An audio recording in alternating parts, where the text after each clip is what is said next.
What is going on, guys? It's Carl. We're back with another video, and this morning I'm with you at the track, as I have been every morning.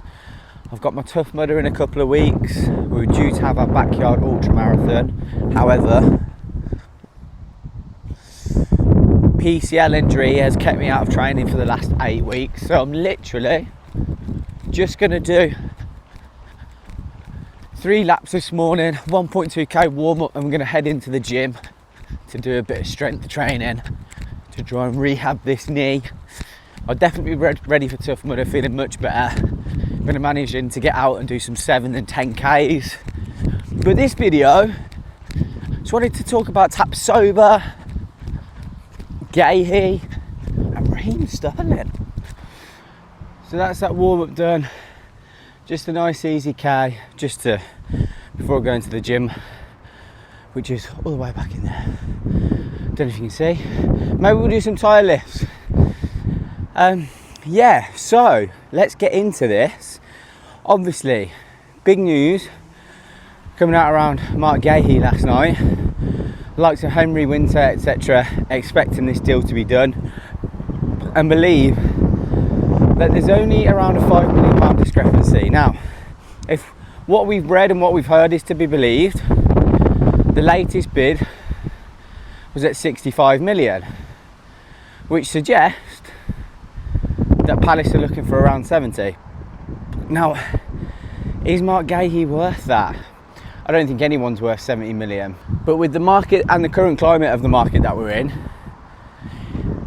off the back of his Euro performances and the season before, he's definitely in the upper echelon of central defenders, and obviously somewhere that we need to improve upon pretty quickly due to Fabian Shares' ridiculous sending off, however you see that, whether it was right or wrong.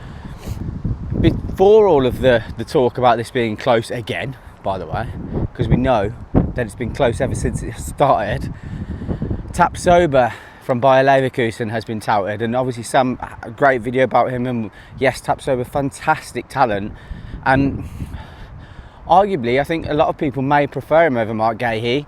However, you can say that he's an unproven Premier League talent. We know Mark Guehi has done very well in the Premier League, great senior figure, etc., and we haven't seen enough of Tapsoba, definitely not within this domestic league, to be able to give that opinion. However, Tapsoba has played in the Champions League once already, played in the Europa League several times. We have come back to the car before I head into the gym because it's so windy, and I can appreciate that I don't want to ruin the audio any further. So yeah, we're back in the car just to finish this. So several times in the Europa League already, a lot, you know, he's played at the highest level consistently in his very young career already. Something that, other than the Euros, we can't be said for Mark Guehi, and I think Tapsoba would come at a lesser price than 70 million. I think when I originally looked on things like transfer market, etc., even with his stock rising after a fantastic unbeaten season last season, they were looking at 45 million euros. Now, you arguably could get him for 50, maybe even 60, you know, but I'd have thought lesser than Mark Guehi. So, you know, obviously with there being that English player tax. Now, here's why I don't think he'll come, and I'll get stick for this. I put it out on Twitter and on Facebook yesterday, and I appreciate people's rebuttal, but even so, I'm still not convinced that Tapsoba would want to come to Newcastle. And I said, why would he want to come to Newcastle? Why would he want to leave a club that are embarking on his second Champions League campaign for them after coming off the back of an unbeaten season, a fantastic season, winning the league? And people's immediate reaction was, well, Trippier did it. Trippier wasn't 25. Trippier wanted to come back and reconcile with family or whatever.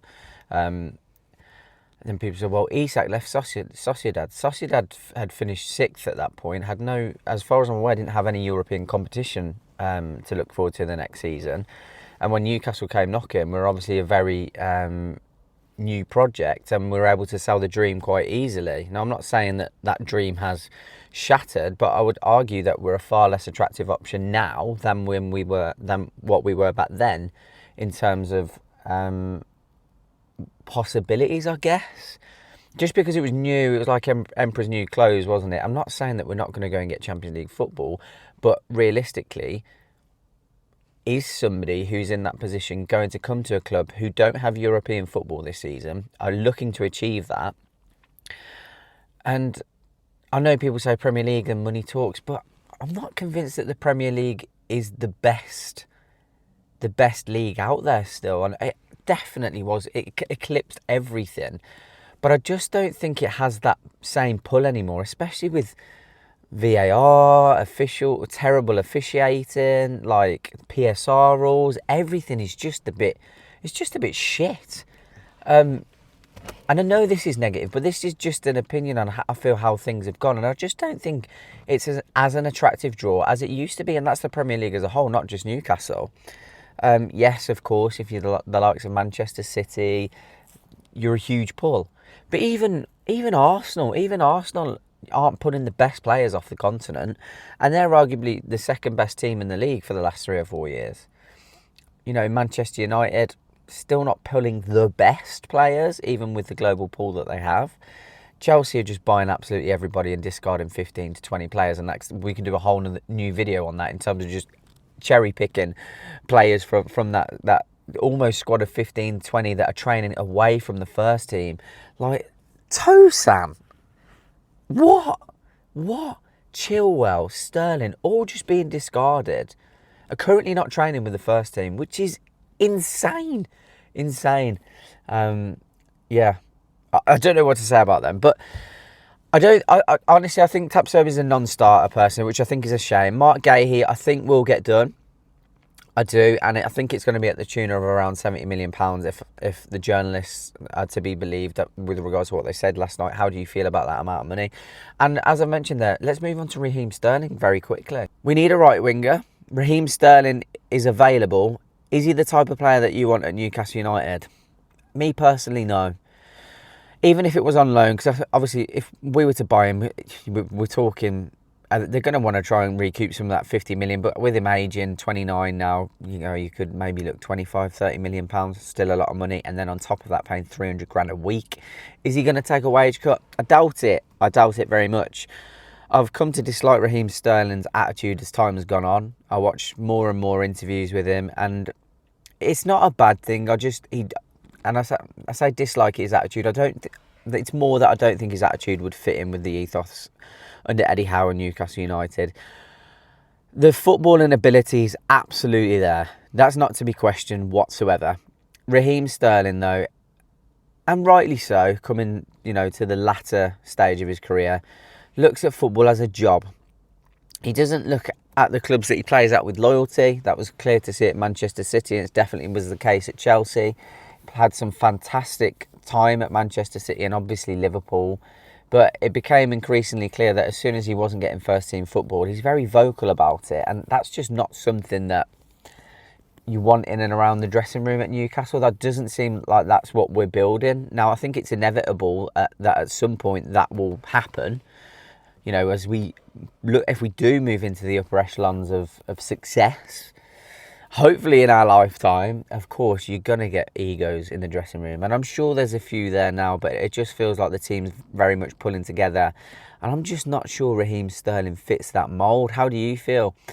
Like I said, the technical ability is second to none. And of course, you know, that said, though, he missed some absolute sitters. He didn't do any better than Miggy. When Miggy was in his purple patch, he didn't do any better than that. And has he still got the hunger and the desire to progress? I don't know. Can Eddie Howe draw that out of him? What do you think about the Raheem Sterling rumours? Do you think he's someone that we should go in for? And if not, let me know in the comments. And I am a firm no on that. Like I said, I've loved Raheem Sterling in the past, but as time's gone on, his attitude has changed, and I get that. And he doesn't hold loyalty to clubs. And I also understand that in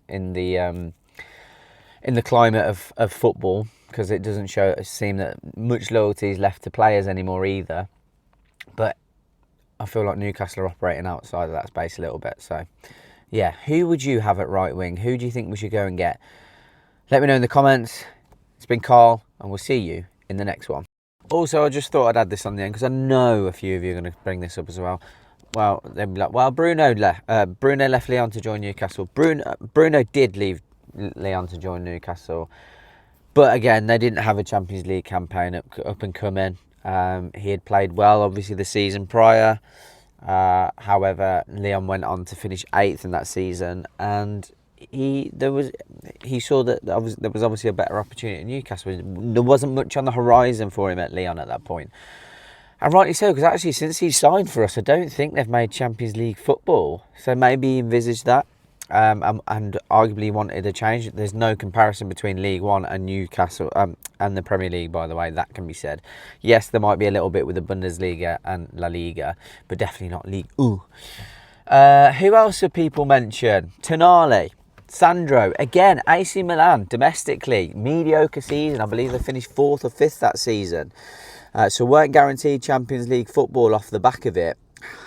The season prior, obviously had a very good season in the Champions League, because they finished in the semi-final, went out of the semi-final, reached the semi-final. But yeah, domestically they weren't great, and we all know the situation that went on. So we're not entirely sure that he wasn't, pushed out of the club per se.